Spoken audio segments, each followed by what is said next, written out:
Thanks for tuning in this week to listen to us debate and discuss horrible and graphic nudity. Thanks, Obama.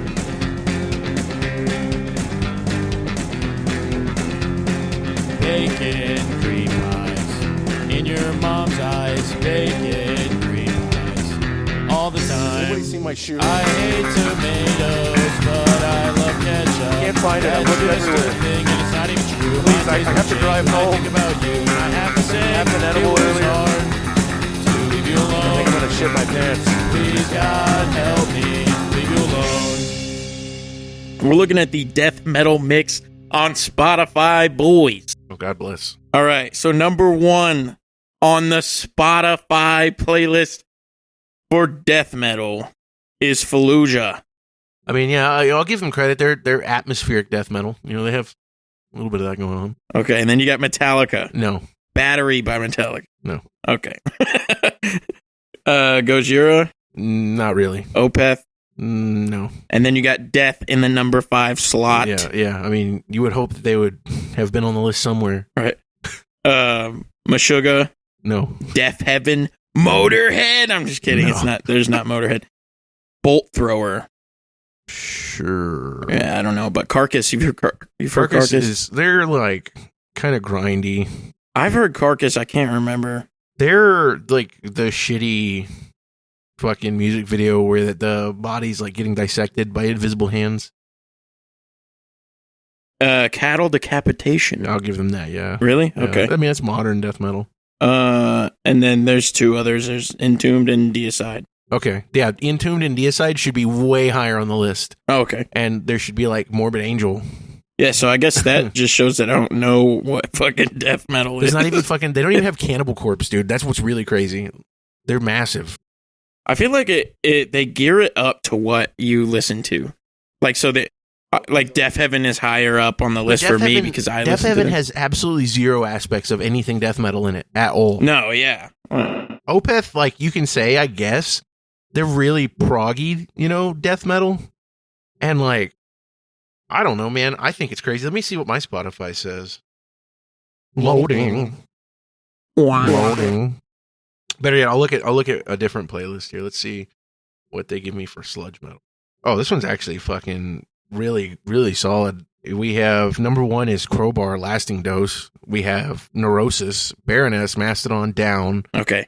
So this confirms it, though, because my number 1 on that same sludge metal mix, right? Yeah. My number 1 is Isis, Okay. then Black Sabbath, then Death Heaven again. Death Heaven is the furthest thing from sludge metal that could possibly exist. Then I got Baroness, and then Primus, Not sludge. right? So So, like, I have some stuff on here that's kind of questionable.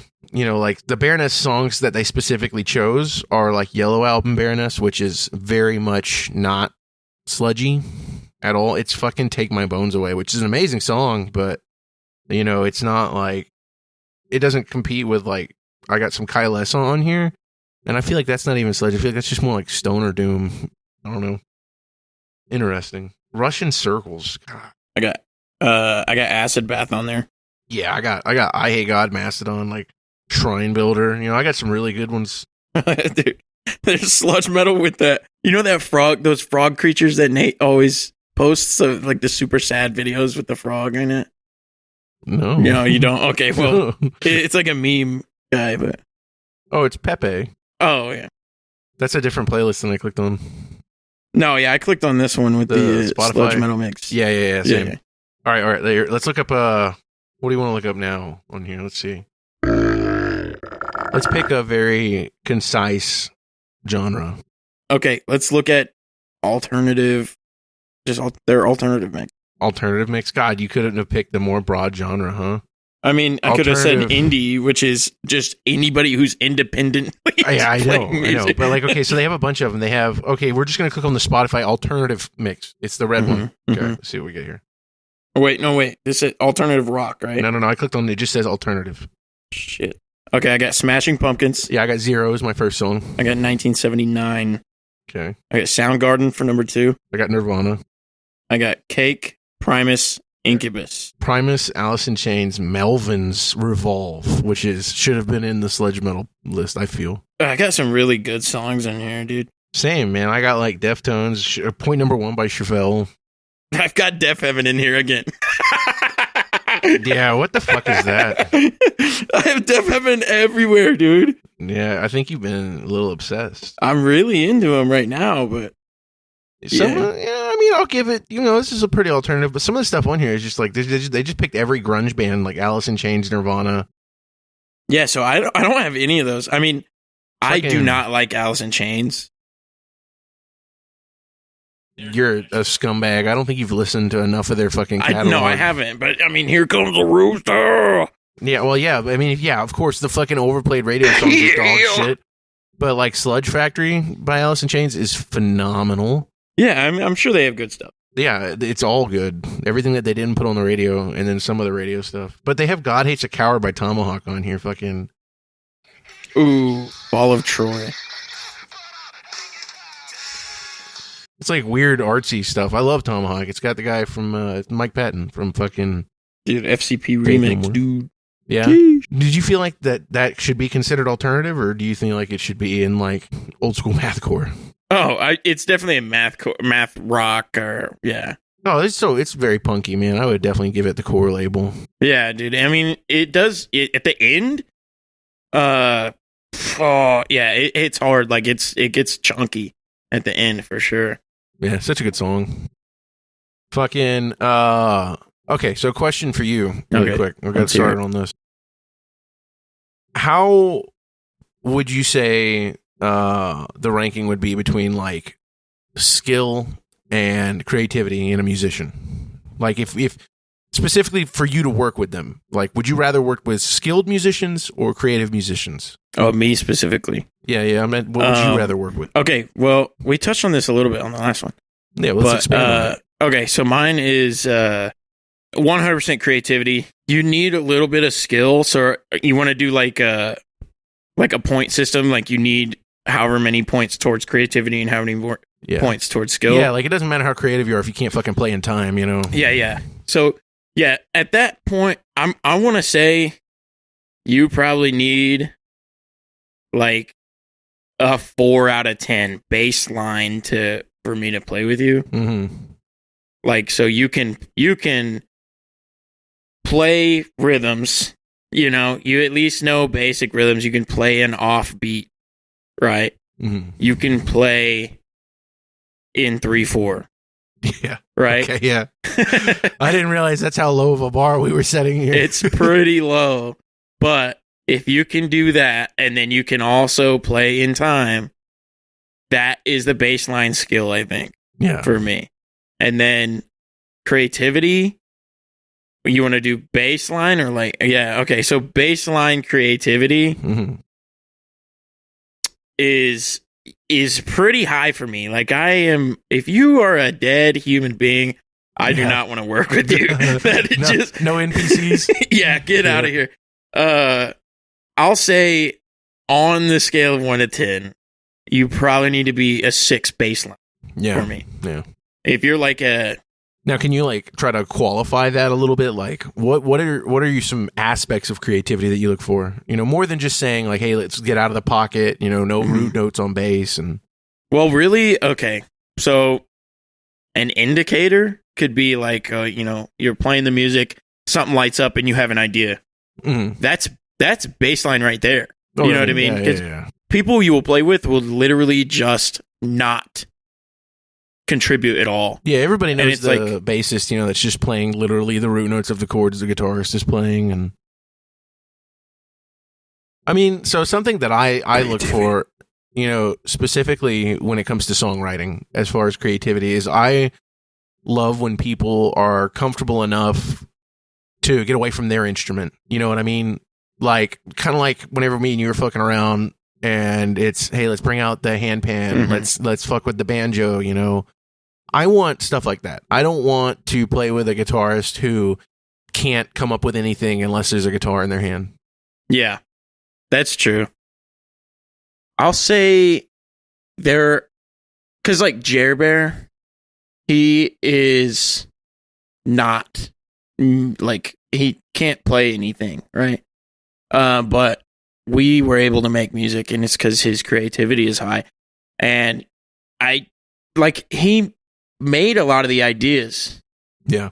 You know, he made the lyrics, and he made half the lyrics on the first song, but there's one part where like we barely got stuck on lyrics, actually. Yeah. Which is rare for me because I'm not a lyricist. But we were sitting there and we were playing the song through, and there was a quarter on the floor and there was a penny on the floor. And that's literally in the lyrics. Nice. It says there's a quarter on the floor and a penny next to it. And he was able to link that to like to the relationship, you know, somehow. Yeah. Like it was weird. So he kind of hit like a Tyler type vibe there, you know? Right? Yeah. Yeah, he did. It was awesome though. Like, and then I told him the other day. I was talking to him the other day. In the lyrics, it says like we're fighting Russia and somebody, and probably China too. And I was like, oh, nice. Whoa, you called it! Holy shit, he's a prophet. Yeah, dude. Do you think the blood of Abraham runs in his veins? Straight up, Biggie called it in '95. And Juicy, I think, is the song. Oh yeah, is that the one where he's like, "You look so good, I'll suck your daddy's dick"? No, he says, "Bro, the Twin Towers are about to get blown up." Oh yeah, yeah. It's Kermit the Frog's fault, you know. He says, "I don't know exactly what he says, but he says something about like blow up like the World Trade." That's what he says. Well, I mean, I think that might have been in a reference. There was an earlier bombing in the early '90s. In '95, there was one here in Oklahoma, but. Well, it wasn't the World Trade Center. There was an earlier World Trade Center bombing whenever Clinton was in office. Oh. And because, you know, there was like 14 buildings for the World Trade Center. It wasn't just the Twin Towers. Yeah, I don't know, dude. But could be. I don't know. Maybe that's why they killed him. He knew something, dude. I doubt it, because I told that to somebody before, and they were like, no, it's debunked. It's debunked. Yeah. But yeah. Fucking idiot. You think aliens put the pyramids here? Hey, man, I just have thoughts, and that I don't really fact check anything I say. Oh, yeah, dude. That's my favorite kind of people. Yeah, it's awesome. Kind of sticking with that same vein of creativity, like, how do you feel about the role of a vocalist in a band? Now, we're talking specifically about a vocalist who isn't a musically contributing member, like, so no, like, people who play guitar and sing at the same time, no drummers that sing. I mean, like, a dedicated vocalist. What do you think is most important, and what do you really look for whenever you're in the songwriting process with a vocalist? Like, what do you feel like their role is? Do they just come up with the lyrics solely, or what? Oh no. Okay, yeah. The rhythms, it's a big deal. I like to see in a vocalist the rhythms go over the bar. You know what I mean? Yeah. They don't just, it's not like in rap, you'll have someone use the same phrase over and over. Yeah. And it will be that way over the same beat, obviously. Yeah. Depends on the band, I guess. Because in rap, you do that and then you switch it up to a polyrhythm or something, right? Yeah. And it's really cool. But if you do that in like a rock song and you just like, I don't think it fits very well. I mean, so I love what we're talking about with the rap thing. I you know, like early 90s, like Run DMC type deal, and they really utilize vocals as an instrument. You know what I mean? The main melody of what you're hearing isn't coming from the instrumentation. A lot of times they'll just sample a really simple bass line. You know, maybe it's an old funk song or something. And then you'll hear them build these really intricate, surprisingly, like chord structures with the vocals, especially when it's a group and they have multiple vocalists and they all have to fit their different vocal ranges in there. It's really neat. Yeah. But I like that in metal too. I mean, I think this is going to sound very, really, really out there, but I really feel like you see a lot of that kind of hip hop influence in shit like Meshuggah and Car Bomb, you know, where that the vocals are really separate from what the instrumentation's doing. That's what I was trying to get at. Yeah. I want it to be separated. Yeah. And like, so Car Bomb, right? Car Bomb is hard to follow. If you were just listening to just the instruments, oh yeah, it'd be so hard to follow. But if you put the lyrics in there, it kind of brings the whole thing together. and you're able to, bob your head a little bit and Mhm. fucking follow the song. So that's a huge thing about the vocalist. I love a vocalist that can build harmonic textures in a song. So let's look at the grunge guys. I mean, because you can't really talk about vocalists, I don't think, without talking about like Chris Cornell and Eddie Vedder, who are both fucking just God. Eddie Vedder. I know. When I was talking about the rock song, I was like, oh, Eddie Vedder. Yeah, because you'll look at he will change the key of the song using only his vocals. They'll play the same chords, right? But they'll play a chord sequence where that it's very open-ended about what kind of key it's in. For example, like maybe they'll just play, like basic, like C and G and whatever. And you can't really tell, like, oh, is this a melodic minor key? Is it a major key? It can be really anything. And he will use his vocals to determine that. He'll hit certain notes with it. And I love, I was watching a breakdown of Jeremy the other day, and they were talking about how he utilizes his voices dipping and rising.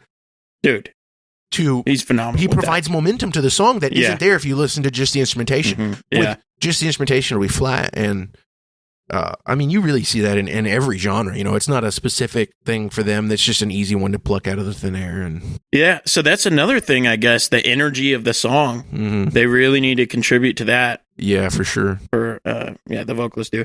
And then another thing I look at, like, is kind of if I'm trying to pick up a vocalist, I'll look at their stage presence, or I'll try to gauge their stage presence before they're on stage. Okay, so you want what's a personality. what's their personality? Yeah. So you want a front man with your vocals. Well, if you're just a vocalist, I want that. If you're Geddy Lee, you can come on. Yeah, but he's also got a stage presence like nobody else. Yeah. The guy's got fucking rotisserie chickens behind him on stage. I'll tell you what, though, like, you get points in my book if you play bass and you're singing. Like, you're the front man and you play bass. Yeah. I'm just a fan of that. Yeah, I think it's different for me because of my deep interest in bass and my background, with it. Because I'll look at a lot of, like, I hate to shit on him because Phil Lynott is a phenomenal frontman for Thin Lizzy, They literally wouldn't be who they are without him. His voice is so fucking unique. You hear a Thin Lizzy song, it's a Thin Lizzy song. Yeah. But his bass lines are shit. Half the time you'll watch him when he's doing live, and you see this a lot with whenever there's bassists as vocalists, where they'll just kind of stay in pocket the whole time they're doing anything. And it's hard for me to shit on anybody for that because I'm a fucking terrible vocalist and guitarist at the same time. You'll see that with drummers too, though. Like even at the Mastodon show, he's doing crazy cool beats, and then when he's singing, he sticks into a pocket. And it happens the majority of the time. Some people will do some crazy shit while they're singing. Yeah. But Modern Baseball, I used to listen to them a lot. And they have one part where the drummer sings, and it's a super simple beat. It changes the whole dynamic, though. When you hear that guy's voice and he changes the beat to the hi-hat, and it's like the song is just made right there for me. But it's super simple beat. You could do it with like one hand, probably. You know what I mean? Yeah. Like, shout out to Def Leppard drummer. I'm just kidding. No, so do you think it's primarily a guitarist vocalist thing then, where that they have that need to do something intricate while singing at the same time? Because you look at like Beyond Creation. I know you're not really into the tech death thing, but it's tech death, so you already kind of know what to expect. There's a lot of tapping, a lot of very fucking fast playing, intricate chord changes, and the whole time he's fucking singing. Yeah, at the that's same wild. Time. It's crazy. I remember a lot of practice, probably. Dude, yeah, that's like where I still have to look at my hand when I play half the time. Yeah, for me, like, you know what? I've gotten more intricate over the songs like that I've written, more intricate in the guitar while I'm singing. But all of my past songs are just a basic 4-chord change on the one. Yeah. Every 4 beats. And that's what I'm singing. See, I think the thing that fucks me the most is that I always write my music before I even come up with lyrics or a vocal melody or anything. Yeah. And then, like we have like Blacklight Guides, and that's not a particularly intricate song. And then you have Light Dies on the Horizon, the next one. crazy. Yeah, it's going from 6 to 7 to 8, and it's constantly changing. That song almost never repeats itself throughout the whole time. It all sounds the same, but I'm always like shaving a 16th here and whatnot, and that fucks me really bad when I'm trying to do the vocal progression. I've heard multiple songs with that though. Like I didn't realize it until we were recording it, and then I would listen to some songs and they do that, and it sounds great, and I can't remember the songs. Yeah. But it's a great thing to do, is shred that 16th off. Oh, I love it, man. It sounds great. Love it so much.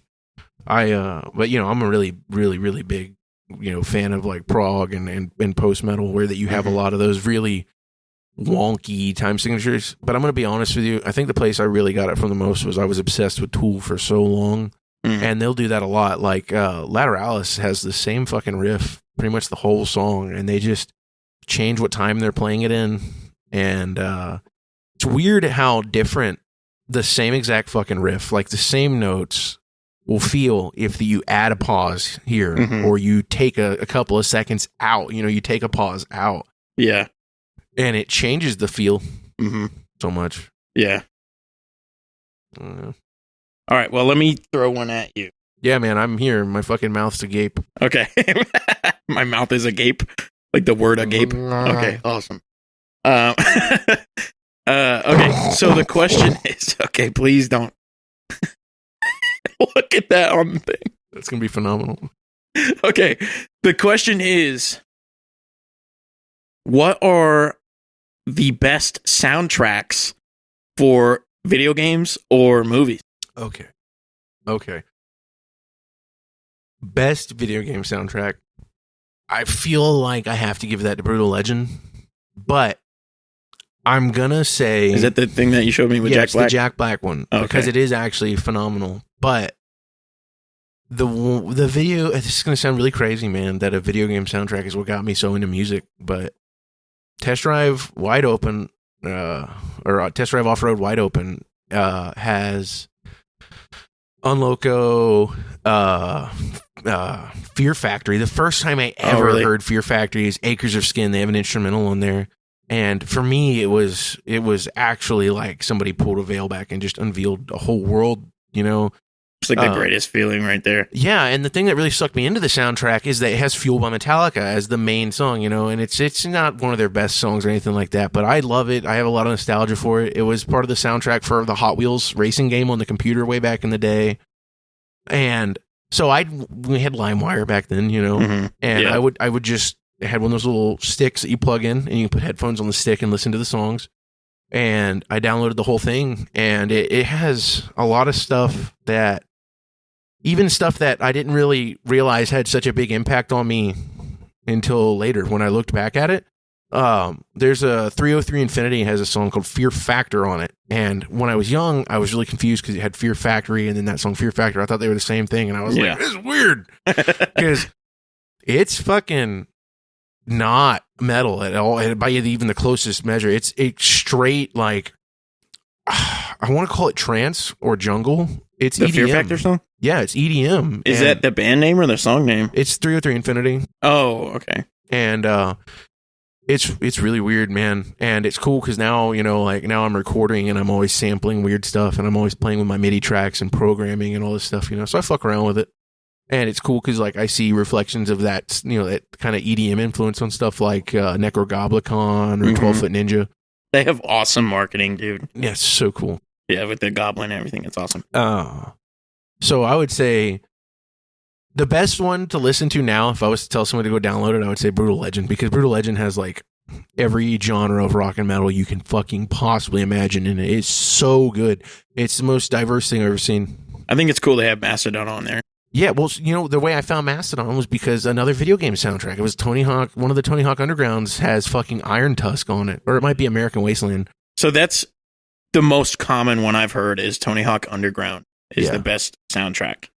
Or like, if I ask that question, I have never played that game, but the Tony Hawk games are definitely an honorable mention. Like 1 and 2, perfect soundtracks in there. Yeah, So another one too that's really good is the Burnout games. Burnout, perfect. Yeah, they just and Midnight Club 3. Yeah. So good. A lot of the racing games, dude. Dude, yeah. Test Drive Eve of Destruction, man. It has like a bunch of fucking Hoobastank and Sum 41. Dude, yeah, so they've got Jimmy Eat World on. Yes. Yeah, it's like it's so good. And it's off tracks. It's not like it's Pained by Jimmy Eat World. That's kind of a popular one, I think. But it's not fucking the middle. You know what I mean? Dude, the first time I ever heard Pennywise was on a fucking Burnout soundtrack. Yeah. You know? Fucking badass. Now, for a movie, it's a little harder. I would say there's some mentions that I've got. So, like, if I focus on just movies that, like, I just want to listen to the stuff that was composed strictly for it, I'm just gonna be lame, but like Back to the Future soundtrack is so good. I love it. Alan Silvestri did an amazing job with composition. They had Huey Lewis and the News came in. Power of Love and Back in Time. Oh yeah, two of the fucking best songs I've ever heard in my life. You know, a really good one is Click, and they had the Cranberries come in. I mean, how like Adam Sandler has connections. Like this dude is connected because he's got the actual Cranberries playing the wedding in the movie. Yeah. It's like, what the hell? Yeah. That is so awesome. Yeah. And then, I mean, I love when you see stuff like that. Like in Ace Ventura, fucking Cannibal Corpse is on stage. Oh, yeah. And that was early 90s with Chris Barnes. You know, this was before they were super popular. I'd love... Oh, dude. Oh, Tommy Boy. Yeah. They've got... Who's that... Stacks and stacks of rats and blah or whatever. Mudhoney, dude. Yeah. What the fuck? It was so awesome. Yeah. And I'll tell you what, there's another one. I'm just going down the movies now. Yeah. But I've got Rockstar. It's with Rainn Wilson. Never seen it. And it's the Rockstar, I think. And it opens with, it's got Cinderella on stage. Phenomenal. And I'm like, holy shit, how did they get them? It was so cool. Best show soundtrack is really easy for me, though. And that's the first season of True Detective. It's got fucking History of Mad Men by Melvins, which is so good. Fucking Primus is in it. Oh, shit. Fucking dude. Townes Van Zandt. I mean, it's really an all over the place kind of soundtrack, you know. It's got Steve Earle, fucking Meet Me. And again, it's not even, you know, big, it's deep tracks. Meet Me in the Alleyway by fucking Steve Earle. It's a weird song. Yeah. And Lungs by Townes Van Zandt is so good. It fits the atmosphere of the show so well, which, by the way, one of the best fucking things I've ever watched in my life. It's got Matthew McConaughey and Woody Harrelson in it. And, yeah. So, yeah, a soundtrack that we didn't mention, but the School of Rock is perfect. Oh, yeah, man. The best soundtrack. Yo, hey, I was watching the news earlier. Did you hear that Bonzo went to Bitburg and he got himself a cup of tea? Yeah, dude. Bonzo go to Bitburg. So good, dude. Pick up the bases. Pick up the bases. It's so good, though. It's the best song. I would fucking sell my kidney to just have him come on and be like, Biggin Bussy. Yeah, no, dude, where are the Ramones right now, actually? Are they dead? I don't know. I don't think that they're old. Most of them weren't the original member by the time they got to the 90s, right? I have no idea. I never looked them up. Or some fucking sweaty 50-year-old biker guy wearing a fucking stitched up Ramones jacket's gonna come beat my ass. Yeah, the guy's just gonna run up to me. He's gonna be like, "Hey man, what are you talking about? Fucking Dee Dee Ramone fucked my wife 20 years ago, bro. You don't understand. Being cucked by the Ramones was the highlight of my life." You know what's cool? Joey Ramone, Joey. Yeah, they had like fucking. Dude, look how many people were like. They had Elvis Ramone. He's the drummer, right? I don't fucking know. Pretty sure Joey Ramone. He's the founder. He was on the fucking drum kit. You come to me on the day of my daughter's fucking wedding. By 2014, all of the original members had died. God damn. Joey Ramone was the lead singer. He died in 2001. Oh, well, I guess I don't know what the fuck I'm talking about. No. Their drummer was Tommy Ramone. He died in 2014. He was the last one to die. Hey, well, they had a good run. Yeah, they fucking put out some... I mean, they put out the stuff in the 90s, right? When they died, you said 2014? He died in 2014. All the other ones died in the early 2000s. So, shit, yeah, they put the ones out in the 90s. Yeah. So good. Yeah. Yeah, I mean, like, that's the thing, too, is I literally just now have started looking into them because forever I just thought that they put out stuff that sounded like fucking Gotta Be Sedated. And I was like, so, it's weak. Right. like that shit was hard, I'm sure, back in like when did they No. put that out in the 70s? I don't know. But in the 90s, oh my god, Bro, they were putting out Listen bangers. to me. After I found out that Black Sabbath's first album dropped in 1969, Oh, there are no excuses for bands to have Right. been as limp-wristed as they were in the 70s. yeah. I mean, Jesus Christ. There was a lot of blues stuff going on in those early punk Yeah, it's going weird. on. But talking on this real quick about some unknown stuff, I want to mention one of my favorite releases ever is Fire of Unknown Origin by Blue Oyster Cult. And I know everybody knows the album because it's got I'm Burning For You on it, which is fucking, everybody knows that goddamn song. But Yeah. I'm going to tell you right now, that is the weakest song on the whole album. It's got Veterans of Psychic War on there, which was in the heavy metal movie, and also one of the, I don't know, dude, the atmosphere built in it's phenomenal. I think it's just because I'm a fantasy nerd. The song's about the Eternal Warrior. It's a Michael Moorcock thing, and it's the story of Elric, and he has Blackblade, which is, obviously my songwriting is very influenced by that story. A sword that, corrupts the guy and has to consume other souls, so he's got to kill people, basically, or else he loses his own. So you have this unwanting killer, and the song is about, like, the emotional trouble of, being an eternal person who just literally you just survived to be a fucking murderer for this goddamn sword that you're bound to. Mm.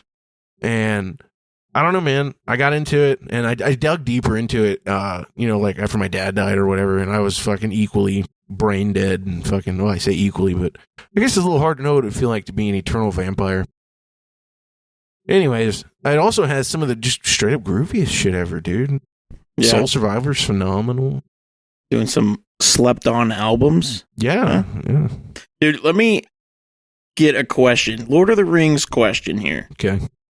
I'm What gonna do my best. what is the thing where he gets the sword, Aragorn gets the sword, right?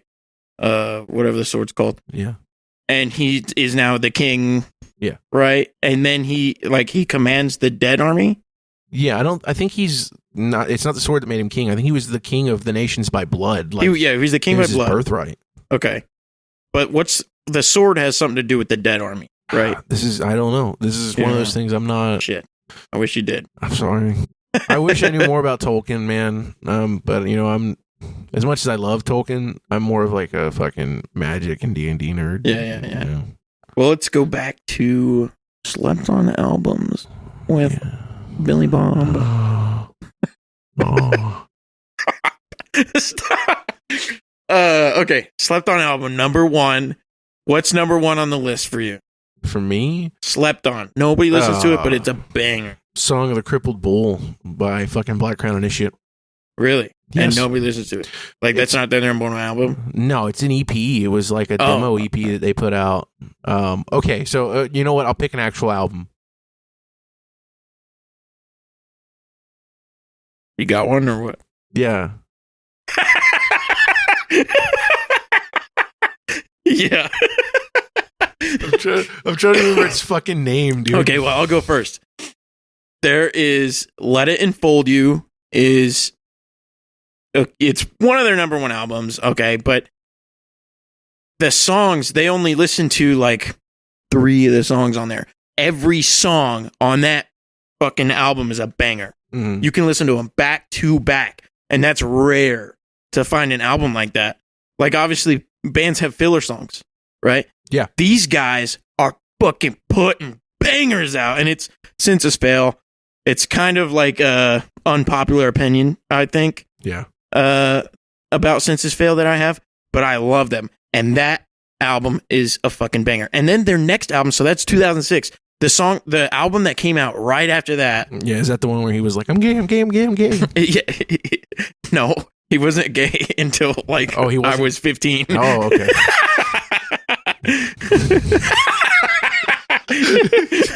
He came out when I was 15. I You refuse to can believe. tell in the songs, by the way. If you listen back to these 2006 album and his 2008 album, you can tell that he's hiding that shit in the closet based on the lyrics. And so, I mean, it's not a big deal. You know what I mean? Whatever. It's actually cool to dive into that, but you know, I'm not obviously not outing the guy. I don't mean to be outing the guy, but he's come out already. So Yeah. it's not. Yeah, don't put it on me. But it phenomenal albums. The 2008 album, I can't really think about it, but every song on there is a fucking banger too. Hell yeah, dude. Okay. Pagan Terrorism Tactics by Acid Bath. Criminally slept on. Anybody who fucking likes Crowbar, Mastodon, Baroness, even like Neurosis and Isis, you gotta listen to it. Because it's just, I don't know, man. You know, Acid Bath is one of those weird bands. You couldn't find any of their shit on streaming forever, right? And I've always loved the New Orleans sludge metal scene. You know, you got like I Hate God and fucking Down and Crowbar. Well, Acid Bath was part of that. And I always saw their name everywhere, but I never listened to them because I couldn't find them anywhere. It wasn't on YouTube, wasn't on fucking Spotify. And Nate found some of their stuff on YouTube one day. Somebody had uploaded it saying it was Melvin's songs, but it still had the artwork. And he sent it to me, and I was like, holy shit, dude. Like, even, I'm not even going to say it's strictly sludge metal. Like, it is. It really is. But they go all over the place. There's a lot of very psychedelic shit that they mess with. Some, like, country elements. You know, there's good old boys from fucking Louisiana. I eat crawdads and fuck my cousin. Crawdaddy. Yeah. So, yeah, and they're very all over the place, dude. But I don't understand why they weren't on the radio. Because I listened to, like, Scream of the Butterfly or Grave Flower, and I'm like, dude, this is on par with any Alice in Chains song they've ever put on the radio. I mean, like, some of the stuff they talk about is very outlandish and kind of gruesome. It's metal, you know, but they don't have screaming vocals. They hate his screams, but it's not like, you know, there's no gutturals, there's nothing like that, nothing that really scares people away from metal. And you can't say that the subject matter of the song is what kept it from being popular because, I mean, Jesus Christ, look at half of the big songs that have ever existed. You look at the lyrics and you learn about the song and you're like, holy shit, this song's about Eric Clapton yeeting his son off the roof of a building. Yeah, or anything that fucking Nirvana put out. It's just ridiculous. Yeah, or, you know, Alice in Chains, half of his songs are just like, hey, I'm going to kill myself on a heroin-fueled rampage. Right. And it's so criminal because Audrey Pietre, I don't know if I'm fucking saying that right because I don't speak Creole, but he's their bassist and he died in it was like 97, 96, like right around the time I was born. Hey. And it sucks because I feel like, I know he definitely didn't get the recognition for his really neat and, like, dude, he used a chorus pedal on his bass like 90% of the time. It's such a unique bass tone. And his approach to a lot of their songs, like the core of the fucking song is this dope little bass line he's doing, and they got these heavy fucking sludge metal guitar riffs over it. And it sucks that they're just not more well known. I mean, they obviously are now, you know, like Spotify has them finally. Mm-hmm. People are releasing these little mini documentaries on YouTube all the time, getting people up to speed on them. And, you know, the real music people knew about them. You know, whenever fucking, what's the name of the drummer from Slipknot, Joey Jordison? Yes. When he died, Jordison. They put out a fucking guy wears jorts all the time. But the guy, you know, when he died, they did the memorial of him. And there's a scene of him like fucking with a cat or something laying on the floor, and fucking Acid Bath is playing in the background. Oh yeah, that's awesome. You know, and like there's always been talk like all these massive bands that were influenced by him, but nobody in the mainstream knows about them. Right. Yeah. It's so weird. That is weird. Firstly, they're like not a popular genre. So that's a ding. You say that? You say that? Like fucking Mastodon and Baroness aren't getting nominated for Grammys all the time. Right. So it's definitely a big genre, dude. Okay, yeah. And then Slipknot. Think about how big fucking Slipknot is. Are they like Slipknot? Slipknot was influenced by them. I mean, dude, some of their stuff, yeah, like that's what I'm saying. They're really all over the place. But they're like one of those bands with the shitty production and everything. I don't feel like that. I listened to their album. I think it's got. If I could achieve that level of production myself, I would be very confident. Oh, I think that their albums sound amazing. I mean, they sound raw. Yeah. I think that's the genre. You know, like that's like. I guess there's other bands that have shitty production. That's their thing. Like, what is like, man, it's the Can't Get No Satisfaction by Cro-Mags. Rolling Stones. One of the worst fucking sounding production songs I've ever heard. in my life. Cro-Mags. Like that's if they had good production, they would not be a good band. No, yeah. A lot of punk really relies on or even black metal, like they rely so heavily on the bad production to just get the fucking atmosphere that they need. And it fits. It sounds so good. Yeah. I think that the albums are perfect. Yeah. Hey, well, I just haven't listened to them really. So you got another question on there for me? Yeah, I was going to talk about another underrated album. Oh, let's hear it. Talk about it all the Let's time. hear it, dude. I don't really have any that I can think of off the top of my head. Stormwatch by Jethro Tull. Phenomenally underrated. It's a band. Everybody's heard of Jethro Tull. Everybody makes fun of them because they're the band that beat Metallica for the first metal Grammy. It's a guy who plays a fucking flute, and he beat out the band that had just put out Master of Puppets and Justice for All. And he won as the best heavy metal performance. And everybody knows like Steel Monkey by them, which is not a very good representation of their sound at all. It's got this neat little weird synth thing where it's like it's got this really cool Steel Monkey. Yeah, no, that's not funky monkey. but and everybody knows like Aqualung, this everybody's favorite song about a British pedophile, or Bungle in the Jungle. Bungle in the Jungle's phenomenal. It's a great meme song. But Stormwatch is extremely good, dude. It's got Orion on it. It's got North Sea Oil. The Flying Dutchman, dude, is one of the most beautiful songs I've ever heard. Like it really genuinely is an amazing album, dude.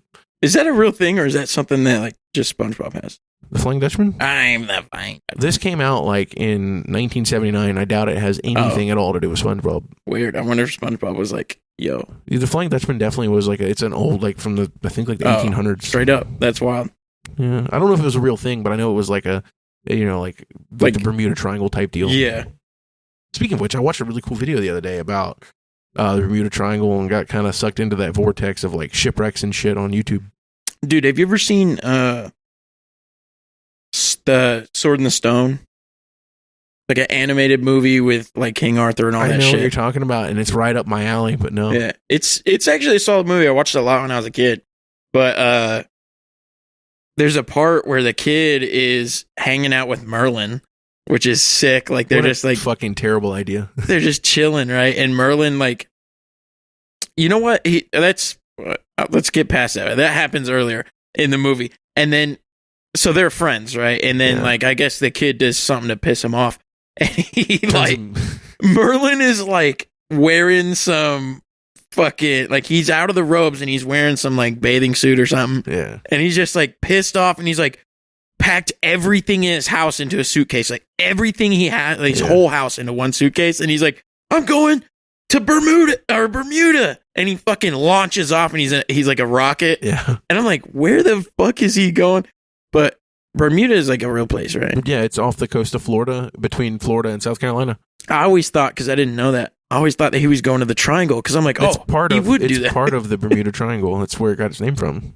Oh, that's fucking sick. Yeah. So It's literally the Bermuda Triangle, I think, goes the Florida Keys, Bermuda, and like Charlotte, South Carolina. I thought the Triangle was just in the middle of a big body of water, and there was nothing there. Yeah, it's called the Atlantic Ocean. Yeah. Yeah, but it's like There's land in it. it's not. Like, I mean, yeah, there's islands in it. I don't think it's just Bermuda. I think there's other ones. I don't know the names of them because Here's another weird thing. White person. So I've heard that like electric eels, or not electric. I don't know if they're electric eels. Oh God, are you about to give me the electro backstory? Yes. Some sort of eel. It might be electric. I don't know. Yeah. But they only breed in the Bermuda Triangle. I think that's moray eels. Moray eel. But yeah, Electric isn't that eels are weird? in the Amazon. So like they won't breed. You could put them in a tank I together. don't think and they that's won't weird. breed. I don't think it's weird because trout and salmon do the same thing in Alaska. They always have to go up north. I mean, it's very normal for whales only go to one place to fuck. A lot of animals do that. It's I think very normal. Huh. I think the Bermuda Triangle is just like there's a million shipwrecks there and a bunch of coral and shit. It's just hot from like pirate farts and shit. Yeah, and they fucking love whiffing that beef stew, dude. Hell yeah. Man, could you imagine just like you're swimming and a fucking eel just goes right up your ass? That would be terrible, dude. Oh, you know what's creepy? Those fucking eels out of what is that fucking movie? That fucking movie, dude, with holy shit. Is that movie with Andre the Giant? He says, "Anybody want a peanut?" Is that the Princess Bride? Princess That's what Bride, it is. yeah. Oh my god, those eels are creepy as fuck. I don't know anything about it. Never seen it. Dude. So the lady gets tossed in the water or something off that fucking boat. She jumps in the water, try to swim away. Yeah. And that the creepy little Irish dude or whatever the fuck he is, he's like, "You can't swim in the water because there's, I don't know, you won't get far or whatever." And she jumps in the water and it's like, yeah, like, dude, the fucking eels are making that noise. It's like, yeah, it's Oh, dude, oh my they god, it's sound terrifying, like my son, dude. dude, they're terrifying, bro. Yeah, And they're just imagine- like, it's just like a snake, like a fucking giant snake. Yeah. It's just, Yo, and then I think Andre the Giant punches one in the face. It was cool. He's got a hand like the size of my fucking whole body. I know that guy was. I bet he was hung like a fucking horse. Dude, didn't he have a disease though? I don't know. He had like a big, ginormous disease. It was big cock disease. But he fights some guy in the movie. Yeah. It's awesome. Everybody because that has ever lived, he he fights like- him. he like Okay. chucks a rock. All right. You need to watch it. You've seen it, right? No. Princess Bride? No. You need to watch I it. know. It's so I good. know. I need to watch it. We're watching it together. It's great. So Andre the Giant versus Mike Tyson. Andre the Giant's dead. Okay. Moving on from that. Good God. Okay, we were. You don't want to see him fight a corpse. I think that's crazy. But we were talking about Merlin earlier. Did you know that Etrigan the Demon is Merlin's half brother in DC Comics? I didn't know that. Yeah, it's dope. And that made me want to ask you a big question. Do you think that the Justice League as a whole is just grossly overpowered?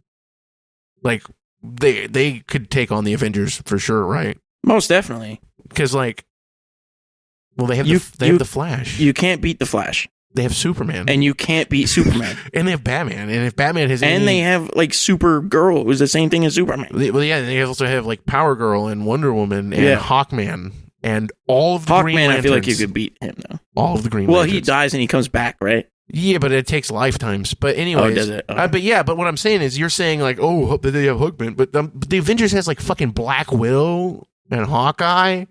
They're getting Hawk- fucked in the ass, dude. There's nobody. Like, and then like what What the about Iron- Hulk though? Like, Okay, so Hulk is gonna be a problem. can you? Yeah, but can you just like suffocate him? Can he die? I don't know. Hulk can't die. You can't suffocate him and kill him. No, he floated in fucking space. Oh, Remember? okay. Yeah. He can't die. Okay, well, he'll be a problem. Yeah, he's a big problem. Dude, Iron Man, he's dead. Yeah, Cyborg can literally shut him off. Yeah, he's done. You know? And then, like, I mean, they have Scarlet Witch, they have Vision. Vision's a big deal. I'm not going to fucking discredit that at all. That man is made of completely adamantium, right? So, damn near indestructible, you would think, but we saw the guys in fucking Endgame beat his ass, dude. Mhm. Fucking, yeah, you know? I didn't watch the movie, but Okay, yeah, no, he gets fucking stabbed with a spear through the heart. And if that can happen, And you're he's- done. he died? The Hawkman's infant metal, done. Fucking, you know, I mean, Wanda's gonna be a problem. We're gonna, you know, admit that. But I don't think Doctor Strange would be, because depending on what iteration Is of the there, Justice like- League you're looking at, they have Constantine. is there stuff that the Hulk cannot break? Like, can you encage him? They thought they were gonna be able to keep him in that glass thing. Remember? No, but like In the movies, they didn't, obviously. Well, he didn't get put in it. Loki got put in it. Oh, I got you. And they thought that he wasn't gonna be able to break that. I don't know. I feel like he can't break adamantium because I know he's fought Wolverine several times, but I don't think he's ever managed to fucking finish the job. Yeah.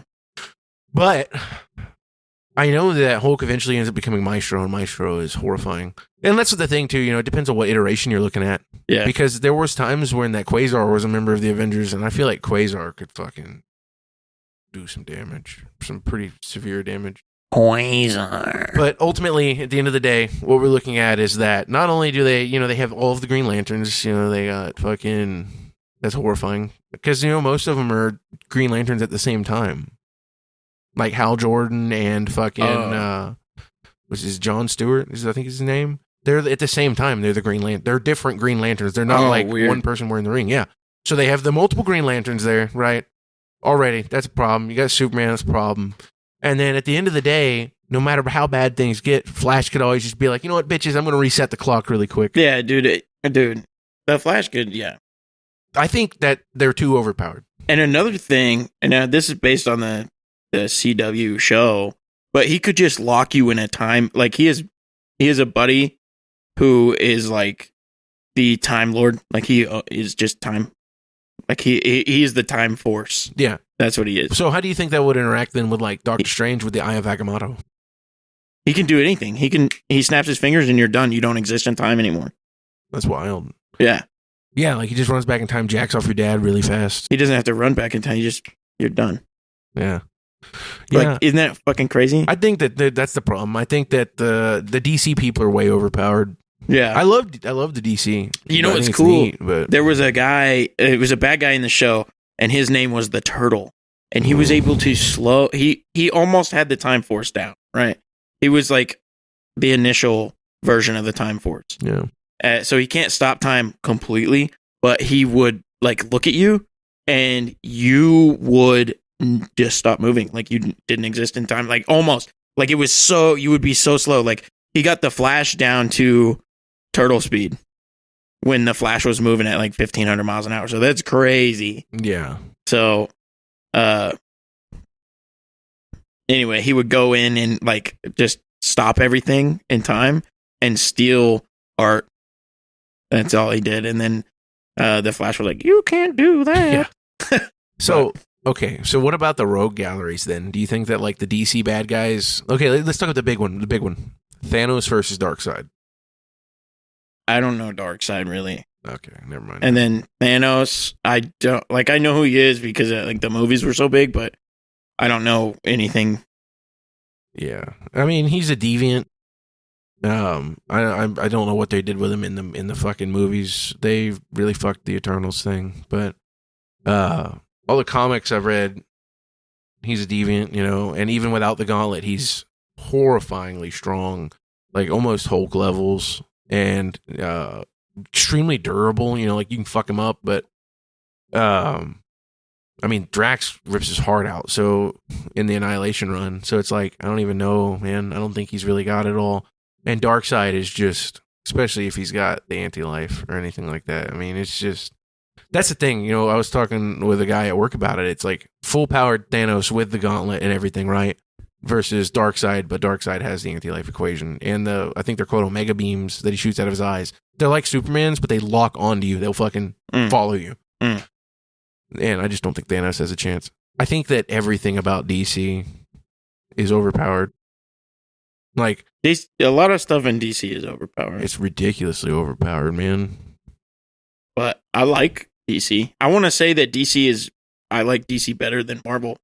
But they have Spider-Man. Marvel does, and Spider-Man is phenomenal. Yeah, I like Cosmic Marvel a lot. I'm a big, I mostly read like Nova and shit. But I did get into X Factor recently, and I love the investigative, like the detective side of things, you know.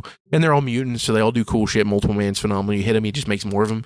So like he's just like, yeah, keep hitting me, and I'll have an actual army here to literally gang rape you in this alleyway, dude. And so that's neat, you know. But then you look at DC, and I just started getting into DC pretty recently. When I was growing up, the only thing I had was some X-Men comics, and one of those big, the compilation, you know, of the comics. I don't know what they call them. Yeah. But yeah, it had it had 100 issues of X-Men in it, but it was all black and white, which was a big bummer because it wasn't the most interesting thing to me as a kid, especially because X-Men, it gets really political and went way over my head. But yeah, I loved Spider-Man. I loved reading Spider-Man and stuff. And I quit reading comics for a long time because we never got them. I never went to like comic book stores or anything. We would get all the comics either, like my uncle would buy those big books and he would give them to me, or sometimes whenever my mom would buy the newspaper would come with comics and I would get some. And, the Marvel movies obviously reignited me because the DC movies, like, they're neat, they're fun to watch, they're interesting, but they never really, I never gave a shit. Dude, yeah, Marvel has most definitely has the best, content, digital content, at least. Yeah, but it's crazy, though, because the DC animated is so good. I love it more than I love the Marvel live action. Dude, so the MCU is like, it's like a coup. Like everybody in the world is watching it. I know.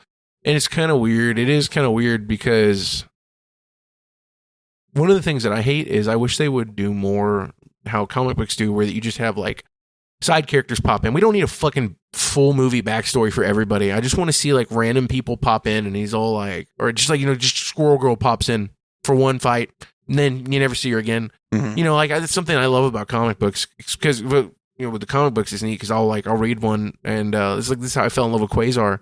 I was into Nova and the Guardians of the Galaxy, so I was reading the Annihilation run and Quasar's there. And Quasar's like, Wendell Vaughn's like super strong or whatever, and then he gets fucked on by Annihilus, and Annihilus just disintegrates him, and he's dead. Oh and my then God. Phyla-Vell takes on the Quasar mentor, and I love Phyla-Vell as a character. She's very neat, man. Oh, she's got this hot like tomboy thing going on. Hell yeah. But yeah, Can't go wrong with that. I wish they would do that in the movies. What's your favorite pantheon of gods? What does that mean?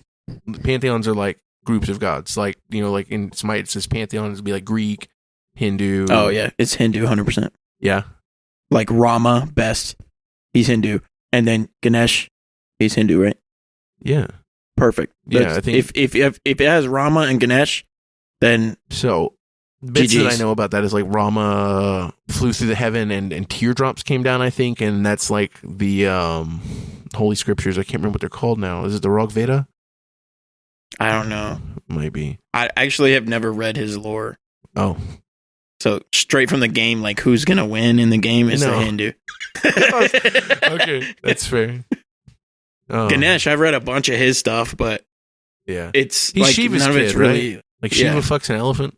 No. Oh. He's not like Zeus then. He doesn't like just come down and rape random things. No, it's Shiva and Parvati, and they fuck and they have a kid. Oh. But okay, no, I don't think they fuck. I think that she just like, she creates him out of something. Yeah, I think it works like how the Gnostics do, where it's emanation. She just creates him out of like stardust and shit. If I understand the Hindu religion correctly, and this is based solely on a comparative religion class that I took and Smite lore, so it's probably not very good. Mhm. But I think that in most of them, and it might, because it's not actually just Hindu. You have like Shivaism, Jainism, and stuff like that. And I think it's Jainism that's the most popular, and that they believe that all of the gods are actually emanations of just one singular god, or it might be. I think it's a group of three that Hmm. exist, and there's constant death and rebirth in millennia. So yeah, that's neat as fuck. Anyway, the story goes, she creates this kid, I guess, to guard the door. Because, like, Shiva goes out, he's hunting or something, right? And she creates this kid to guard the door. God, could you imagine you just like leave the house, you come back, and there's a kid, and she's like, "Yeah, we're parents." That's what happens. So he comes back, and there's this kid guarding the door. Kid doesn't know who he is. And he's like, "Let me in my fucking house." And he's like, "Nah, bitch." Like, he's like body blocking this motherfucker, Yeah. right? And so he cuts his head off. Oh yeah, dude. He just chops his own son's head off. He goes inside. He's like, "Who the fuck was this dumbass guarding my damn door? Won't let me in my She's own like- house." She's like, Yeah, that's exactly. Dude, yes, that's what happens. And then they're like, so they go and lop off the first animal head they can find, happens to be an elephant, Yeah. and they put that on him to keep him alive. That's how the lore is. Okay. So, I thought it was like an Egyptian thing. no, it has nothing to do. It's completely random that he has a elephant head. Oh yeah, dude. Is he the reason why they venerate elephants over there? I have no idea. Hmm. So I only know stories of things that happen. Like, there's one time where he like is I forgot what happens, but he like breaks his tusk off of a complete accident. Like, he's I sloshed know or he's got it in something. his hand. Yeah, right. But in the story, he's sloshed or something, or something is going on, and he trips and falls and He ate breaks some his bad tusk. peanut. Right. He breaks his tusk and he gets pissed the fuck off and he chucks it and blows up the moon, dude. God. I'm getting this stuff out off of Wikipedia, by the way. So, Hell yeah. like, And it's I know all it's not a trusted because- source, but you know, It's all because of Jimmy Carter and Mr. Planners. yeah, dude.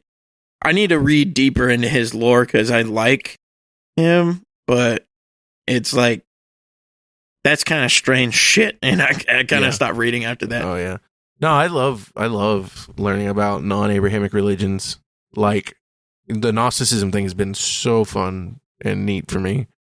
You know, and then it made me want to learn because they talk about reincarnation and emanations in it, and I was like, oh, that kind of sounds like Hinduism. And then it made me want to do some comparisons, and I started looking into like the earliest religious shit, like the Indo-Iranian migration and Zoroastrianism and really cool shit. And but I think the Gnostics they kicked it out of the park with the dope ass concept of the multiple emanations, and they all represent different things. Like you have wisdom and you have word and you have logic, all these different elements.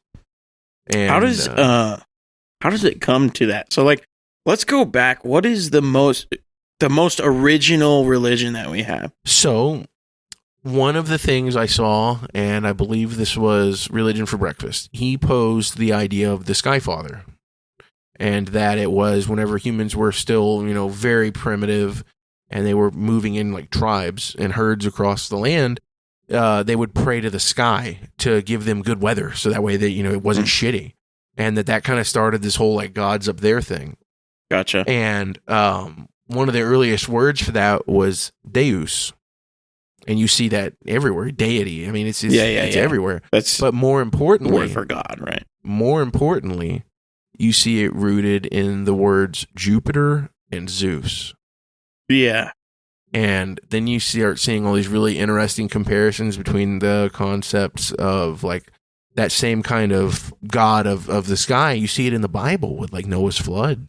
Well, so are we saying that Greece is one of the original no believers in gods? No, I'm saying that they all stem from the same primordial religion. Oh, okay. That's what I'm saying is I think Gotcha. at its heart, almost all now this is Western religions. I'm going to clarify because I don't understand where South American and Native American religions came from. Like I know like shamanism, I kind of get how that works, and it's about your surroundings and your direct relations. I think there's some similarities between it and Japanese Shinto with the ancestor veneration and stuff like that too. But or like the spirits and kami, Mm-hmm.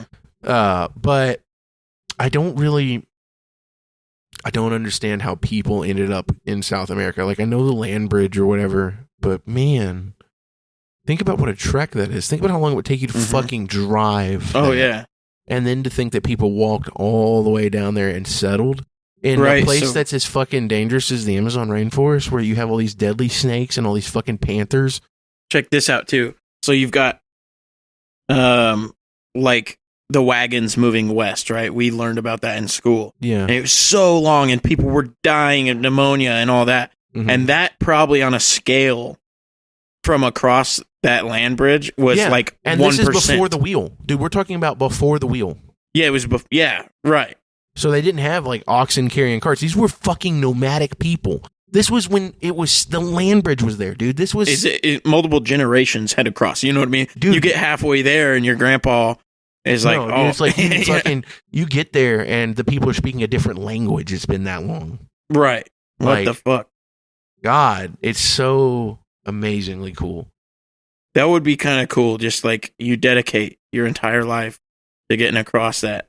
Yeah. And you're just like, imagine you're just walking. You walk out. I mean, it's got to suck ass. Yeah, and probably. think about the different environments. You had to walk all the way through fucking Canada, peaceful, which is though. freezing. No, I know that, but dude, how do you survive the freezing cold Arctic Oh, yeah. all the way down to the heat of Central America, and then back at the tip of South America, it's fucking freezing cold again.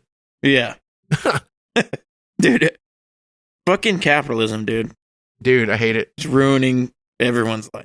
Yeah, I think so many people are missing out on their best potential because of it. Like think about how many surgeons that could be the best. They can't get through because they are they were born poor.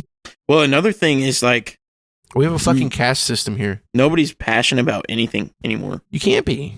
Yeah, It's you so- can't be. Dude, it's so fucking hard for me to like do anything at all. I'm only working 40 hours right now. And another thing is like, you have to monetize everything, or else it's a waste of your time because Yeah. then you can't live. Yeah. So like, you can't do anything. Like music, you have to monetize it, and it's like, dude, that's a work of art. Yeah, and that's one of the reasons why like Christianity rose as much as it did. It was really easy for them to push that to monetize religion and everything else, you know. And they are, and I hate that so much. Dude, we are missing out on the ability to enjoy stuff as intricate as philosophy, right? Because you have to think about how long it takes for you to grasp concepts like that. And, you know, think about like ancient Greece. People had the time to do shit like that because there was a patron system and stuff like that, right? It wasn't all just about making money. I mean, making money mattered, but it wasn't like it does now where the only thing that matters is making money. Right. Because back then, guess what? You could make a living, just go get some fucking cattle, go do anything, go herd. Even here, you know, it was like that during the Wild West days. You could just go live, dude. Right. Yeah. I mean, not that long ago, you could just, I mean, I don't know, like maybe from the base of America, like not even maybe, like the beginning of America, like it was, you had to work. You know what I mean? But it was more peaceful for sure. Yeah, but I'm not shitting on hard work either. Like that's the important well, I'm thing. saying like it's working for they somebody else. monetized everything. Yeah. But the reason, the death of art, right? Well, not really. Like they had, before factories, you had people who were artists, right? You had chair makers, right? And if you wanted to get a chair, you had to wait for that guy to make your chair. Yeah. But that chair was made from that dude's heart. You know what I mean? Like it wasn't a piece of shit. Yeah. But, you know, and so that's cool. And I'm sure the dude who was making the chairs, although he monetized it, it had a lesser effect than it does now. The thing, you know what I mean? The thing that crushes everybody, I think, is that you have a constant monetary commitment for everything. You have to pay your electric, you have to pay your water, you have to pay your rent. So health insurance, that shit, stupid shit like that. You got to pay for fucking gas, stuff like that gets in the way of everything because, like you're saying, it's you have to monetize everything, and art still shows through. Obviously, you know, you have. There's movies that come through that are fucking phenomenal. The Everything Everywhere All at Once movie was amazing. It was great. You have, you know, actual physical art like paintings and stuff like that, sculptures that still come through and they're still amazing. Art, like artists aren't dead. Right. But art as what it should be is dead. Because now even those people, when they're making these sculptures and they're making this art, they have to monetize it. They have to monetize it. Yeah. So you're going to lose some value. Yeah, and in music, you see it the worst because there's just too many bands that are fucking Papa Roach, you know, that are a metal band and they have the capability to write really good stuff. They could be amazing, but they have to what's popular right now? What are people liking right now? Yeah. And it destroys artistic vision. And so that's a good thing. Back to Acid Bath. They weren't popular. They were just putting out shit. Yeah, but I mean, they definitely were trying to make money on it. They were trying to make a living. Yeah. You know, so I think there may have still been some degree of what's popular and whatnot, but it seems if you listen to how the album's very inconsistent tonally, but very consistent in its message and its artistry. You know what I mean? And I guess that could be the death of them, but I look at stuff like Soundgarden. Soundgarden got so big with like Black Hole Sun is a weird and abstract song. Yeah, it is. Should not have fucking taken off like it did. Right. There's a lot of that actually had gone. And it still does. There's still songs these days that'll come out and you'll listen to it. It's a brand new song and you're like, wow. Yeah, and people were just like, yeah. And do you not realize that you just listened to like Wet Ass Pussy and you were like, that is equal to the amount of artistry that this came out of? Yeah. Like, dude, there's so let's talk about something, and this is gonna probably be interesting and a little controversial, but like Daft Punk, right? Obviously they make pop music. Yeah. I don't think they were trying to. I don't think they sat down and were like, what can we do that'll be big and will sell? I think they sat down, like we'll specifically look at like Get Lucky. You know what I mean? One of their new biggest song. I guess now it's like 10 years old, but you know what I mean? You know the song, right? Yeah, I think so. It's beautiful. It's such a well orchestrated song. The instruments are playing stuff that isn't necessarily like difficult, but they're playing it good. There's so much feel in every aspect of it. The bass line that's in it is just, it's godlike, dude. You know, it's got a kind of like a disco drum beat thing going on where the drums are very simple. It's very, very tight in the pocket. But that's the thing, you know, is it has that same appeal of like a good funk drummer that's like super fucking in the pocket and it's played with 100% of emotion. I think it's interesting. Mm-hmm. Here's one. Fuck. NWA. Yeah. When they were not anything. Yeah. They were just fighting police brutality, right? Oh, I mean, not just that. I mean, everything. There was a class they were war. rebels. Yeah. They were rebels, They right? were the And punkest fucking thing that happened in the 90s. That was the heart of the fucking music, and that is where it banged off. Then they come out with 100 Miles and Running, and I think it flopped. I'm not 100% sure, but that was the next album, right? I got it for like $1 at a record store. You know what I I mean? don't think I've ever even heard it.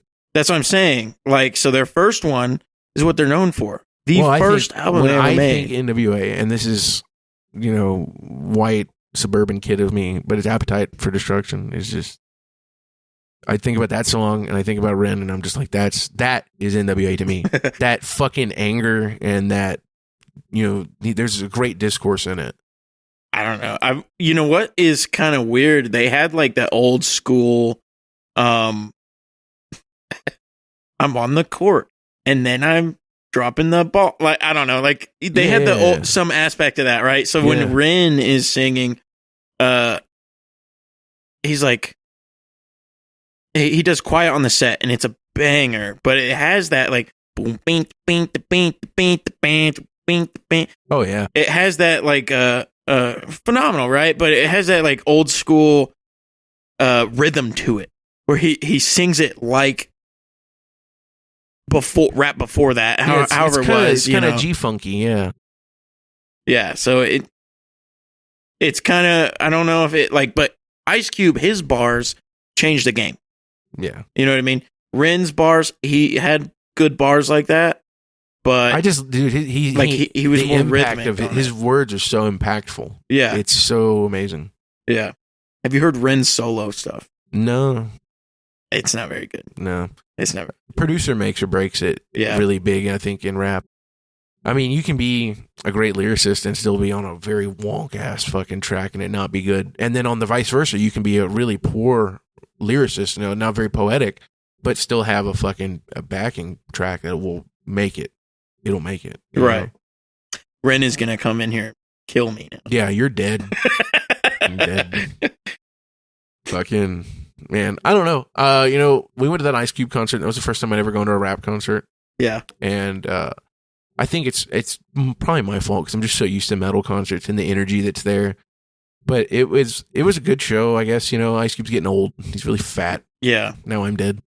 It was, now you're dead. I don't think Ice Cube is dead. I think he fucking killed that goddamn sound guy. He's behind the stage just choking the shit out of him. Oh, dude, yeah. And then he comes back out like after the... Okay, we're good now. We got a new sound guy. Yeah.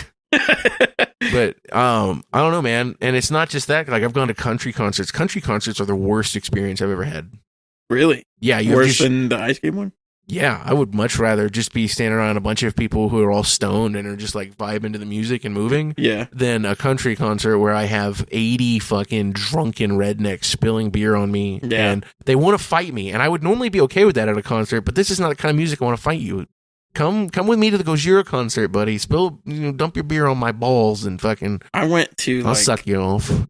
One country concert, I think, before. It was Miranda Lambert in Little Big Town.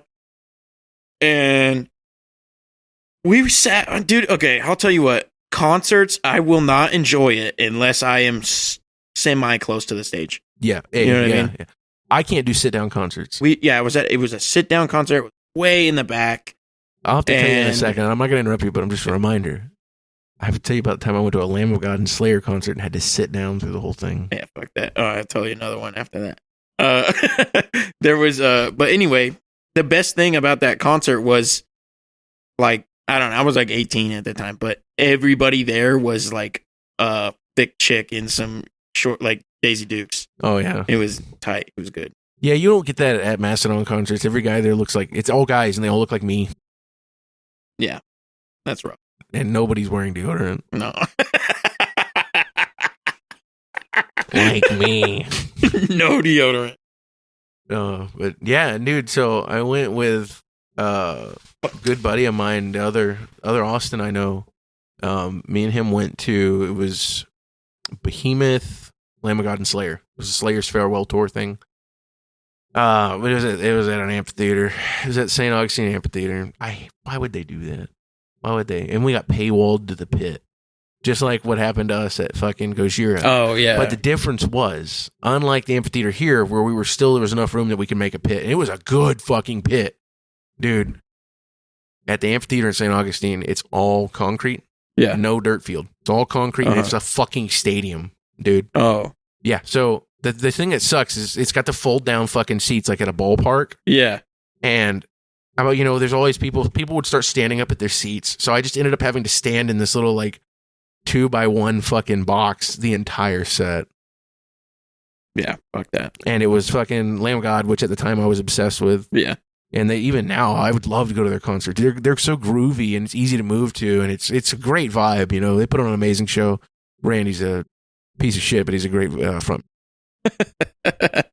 So the one that I went to was Guns N' Roses and Hinder. You couldn't pay me. It was bad. I bet it smelled like a fucking trailer park. Guns N' Roses was bad. Hinder, I had never listened to them before, so I don't know. They were all right. But how many fucking old Trans Ams were in the parking lot? I don't know. I don't think anybody was there. Like, I remember sitting down and watching Hinder, and there was nobody in the crowd. That makes sense, yeah. And then Guns N' Roses, and there was a bunch of people. That's tough. But we were on, like, okay. You know where we went to see the hockey game at the American Airlines? Yeah. We were in the top. No. We weren't at American Airlines, but we were where we sat in a place like that. I would never go to a fucking concert that I'm that far away from the stage. It was ridiculous. Ever. And I just did it again at the Journey and Toto concert. We were on the second. That's the problem with stadium And I was shows. like, ugh. I love it was still small awesome. venues. Love small venues. Yeah. God, dude. I want you to put so many people in there that the fucking fire department's like, yo. Yeah, that's like too you can't, many people. you can't do this anymore. Yeah. And I think it's because I am a piece of shit and I enjoy mosh pits, but when it's a tight venue, dude, the walls around the pit are super stiff. I think that you should people. You're not going to connect with the band. Like, there's no point in going to a live show unless you can connect with the band. So, and I hate festivals too because they get like 45-minute set and they're like, okay, we got another one tomorrow. Come on, get off the stage. Come on, somebody who's more important than you is about to go on stage. Get off the stage. Right. And I'll tell you that the time that I noticed it the most was fucking Baroness. I saw Baroness at Rockville, and they put on an amazing show. They're Baroness. They do a good job. But then caught Baroness at 1904, small venue. So fucking good. Yeah, way better. They interact more with the audience. Yep. It's more personable. They have less stage that they have to try and fill with their presence so they can actually focus on putting on a good show. Right. And it's just, so, and then it's the small venues. That's where they put on the best show because you can see their personalities. It looks like they're just playing together in a fucking garage. yes. You know what I God. mean? That's the best. 89th too, dude. When we saw I Hate God there. God. Yeah. Dude. That's the second time I've seen them, and that was way better than the last time I saw them. Last time I saw them was at a venue that doesn't even exist anymore in Jacksonville. And it wasn't a bad spot. I've gone to shows there. Like, I went to a Yashira concert there, and it was fucking phenomenal. But it just wasn't, I don't know, it wasn't dirty enough for fucking I Hate God. Yeah, that's I think it might just be because we're in Oklahoma, but the crowds were different. Like here, it was just old greasy bikers and that one guy that had the Satanist jacket on. And in fucking Jacksonville, it's all the fucking hipsters that are there. Oh, really? Yeah, it's the sludge metal vibe there is completely different. I don't mind it at all. I love the music scene there, dude. It was so fun. Fuck, dude. I wish I had They just weren't as angry. kept up the music scene. Well, I actually don't. The music scene in Oklahoma City it's I mean, I'm about to change it, dude. Like, I'm fed up. Yeah, it is wonk, man. It is whack. I don't know. I just haven't seen any bands here yet that are local bands that have made me go, whoa. Like, the same way that, like, even in Valdosta, fucking, Youth or what? You'll Never Die. You'll yeah. Never Die. Yeah, amazing.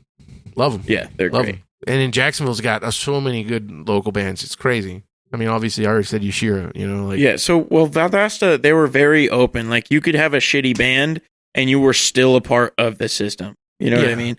And you were welcome. Here, it's like a hierarchy. Like, The Tooth. They are probably in every band out here, but They're actually phenomenal. So I checked they're my great. playlist. They're phenomenal. But like, if you don't think if you don't think the way they think, you're outed. You're not a part, like, because they own the scene. They've been in the scene for 5 years or 6 years. Yeah. They own the scene. You're outed. Nobody likes you in the scene. I think it's an East Coast thing because Jacksonville and Valdosta were the same with how open it was, man. It was cool. I mean, and then another thing is, like, you have a bad breakup with your girlfriend, and then now you can't play in a band here. Yeah. Because what? I feel like that. You know. I feel like that definitely happens anywhere because even in Valdosta, I heard a lot of chit chat about certain people, like don't go to their show because they're a piece of shit. Oh, I went to all the shows. Yeah. Well, I'm saying, like, the venues will not pick you up. Oh, yeah. I mean, that's I think the biggest downfall with Valdosta is just wasn't enough. There wasn't a good venue. Yeah. Like Ashley Street was great. It was fun. Great. It was good. venue. Yeah, it was a good little startup venue for sure. But like when I think of like Jacksonville had just had so many good venues, man. And the DIY, they did wonders for. I mean, we were in a small town. That's why. Yeah. I know. But it was a college town. You would have thought. Yeah, you would think. But I guess it's old fucking slave owner money. That's all the place is. What's the guy's name? I know you leave Wayne the town and it's like he owns fucking everything in the town, including the police. And then you go on the outskirts of Valdosta, where I was living, Ray City. Fucking meth head dead in the parking lot at the Dollar General every week. bunch of plantation. Yeah, dude. Right? What is that one? That big plantation? Dude, it was weird because there would be those like giant fucking gutted out school buses full of people. The migrant workers. Yeah. It was weird, man. They like, I know they never wanted to look at you. So I know people treated them bad out there. And it was just weird. Like, it just felt like, honestly, that I was still living in the 1800s when I lived there. I don't know. Like, and the cops were wonk too. The cops were fucking terrible. Yeah, a guy had a Saline S550 or something like that. They had an actual fucking race car Mustang. Yeah, so that's the guy force. who owns the cops, though. I know. And I guess they said that he bought it for $1 or something. I don't know. Yeah. Like, he did it with taxpayer money or something. No, I know. And then they wrecked it, and then they bought another one. Yeah. The dude is rich. I'm sure he bought it himself. I don't fucking care, dude. Yeah, whatever. Dude. And like I said, you literally couldn't go anywhere in that town without seeing Langdale. Yeah, it's Langdale. It was the lumber mill, the fucking property where Lowe's was at, all the fucking truck stops, all the goddamn car lots that were out there. Yeah. Everything was Langdale. Yeah. And I don't like being in places like that where it feels like Boss Hogg from fucking Dukes of Hazzard type deal. Right. If one guy fucking can do whatever he wants. I'm not about that, man. Yeah. Was Boss Hogg that he had horns on his car and everything? The white, it was a Cadillac Eldorado. I saw one of those at a fucking, I think, the Texas Roadhouse. It was the one next to your I house. believe that. I was like, what the fuck? I think they had one on King of the Hill too for a while. I think Cotton drove it.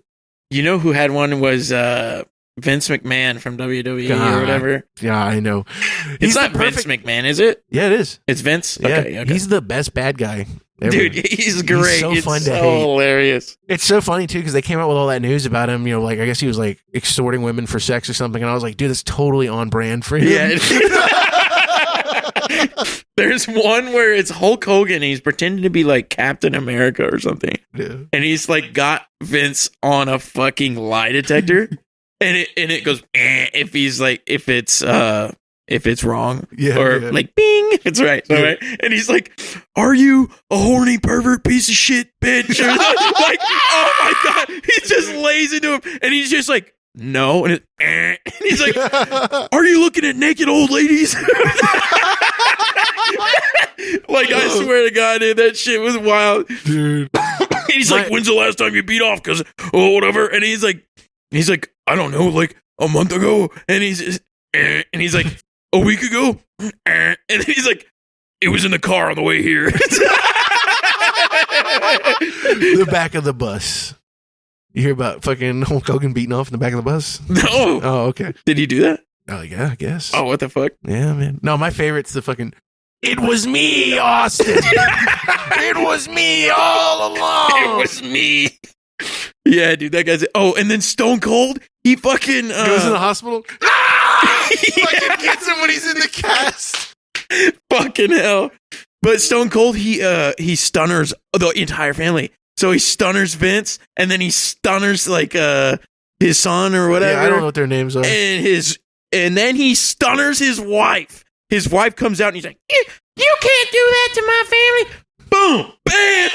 No, actually, Stone Cold, the first thing he does is like, you want to suck on my dick? And she's like, ew, now. And then he's like, well, I thought you would say that. And then he fucking stunners her. Nice. So like, that's rough. Oh, dude, fucking. I mean, that shit was unhinged like not that long ago. It was unhinged, but now they're like on their P's and Q's. Whose kid was it that got fucked a while back? Was it Goldberg or Brock Lesnar? One of them had brought their fucking child up, and they got in the ring, got fucked up. I think it was Roman Reigns got him. Fuck, I don't know. I don't know. I saw something about it. It was pretty solid. Dude, has anybody ever told you look exactly like Brock Lesnar? Yes, everybody in the fucking world has said that to me. And I'm like, dude, stop. I've gotten Big Sexy. Who is that? Kevin Nash. He's a big black guy. I'm not that.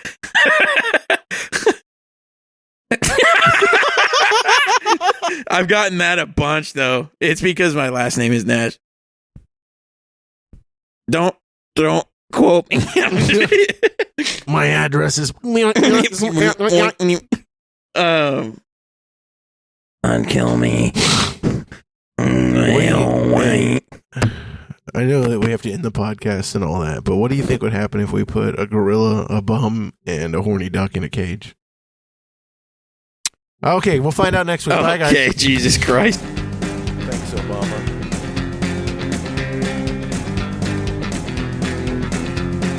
Bacon cream pies. In your mom's eyes, bacon cream pies. All the time. See my shoe. I hate tomatoes, but I love ketchup. Can't find it. I'm That's looking just everywhere. a thing, and it's not even true. Please, My I taste have to will drive change when home. I think about you, and I have to say, Have an it edible was earlier. hard to leave you I think I'm alone. gonna shit my pants. Please, God, help me.